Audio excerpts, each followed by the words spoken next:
আসন্ন স্বশাসিত জেলা পরিষদের নির্বাচনকে কেন্দ্র করে বিজেপি তিপ্রামথা দলের পাশাপাশি নির্বাচনকে কেন্দ্র করে ভোটের ময়দানে রয়েছে সিপিআইএম দলও।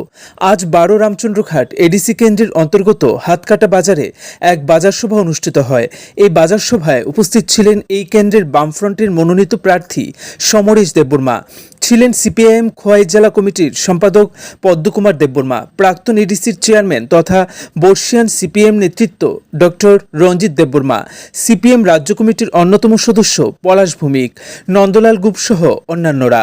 আজ এই কেন্দ্রে মনোনীত প্রার্থী সমরেশ দেববর্মা আসন্ন স্বশাসিত জেলা পরিষদের নির্বাচনে সিপিএমের অবস্থান নিয়ে বিস্তারিতভাবে বললেন। সবকিছু লক্ষণীয় বিষয়। সমরেশ দেববর্মাকে যখন জিজ্ঞাসা করা হয়েছিল কার সঙ্গে এবার প্রতিদ্বন্দ্বিতায় অবতীর্ণ হয়েছেন, এই বিষয়টিকে সেরকম প্রাধান্য দেননি প্রার্থী সমরেশ দেববর্মা। তবে এই বিষয়টিকে কেন্দ্র করে রাজনৈতিক বিশ্লেষকদের অভিমত, এবারের স্বশাসিত জেলা পরিষদের নির্বাচনে সিপিআইএম ঘোলা জলে মাছ ধরতে অবতীর্ণ হয়েছেন বলে ধারণা। আপনাদের 12 তারিখ তো ভোট এডিসি, এই বিষয়ে আপনাদের প্রচার এবং আপনাদের কীরকম মনে হইতেছে যে প্রচার কইরা যে আপনার জয় বিষয়ে কতটুকু আপনার মনে হইতেছে যে জয় বিষয়ে কতটুকু আপনার সামনের দিকে আগে যাবেন? আমরা বামফ্রন্টের যে সময় প্রার্থী ঘোষণা দিয়েছেন এই সময় থেকে আমরা ডোর টু ডোর আরম্ভ করে দিয়েছে।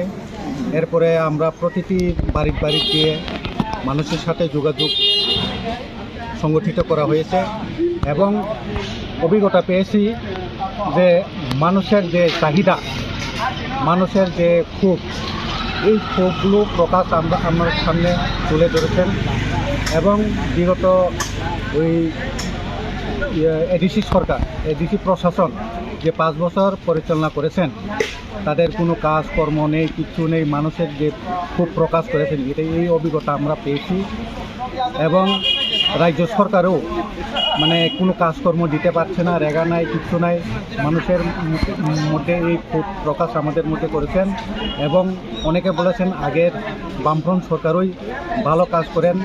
এই প্রতিশ্রুতি আমরা পেয়েছি এবং আশা করি আমরা আগামী দিনে এই এডিসি নির্বাচনে আমরাই জয়লাভ করব।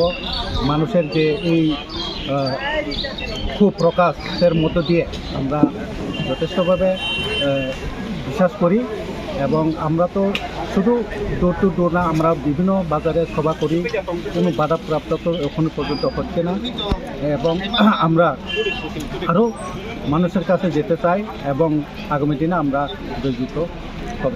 আপনার মূল প্রতিদ্বন্দ্বিতা কেমন হইতেছে যে এডিসির মধ্যে? আমাদের মূল প্রতিদ্বন্দ্বিতা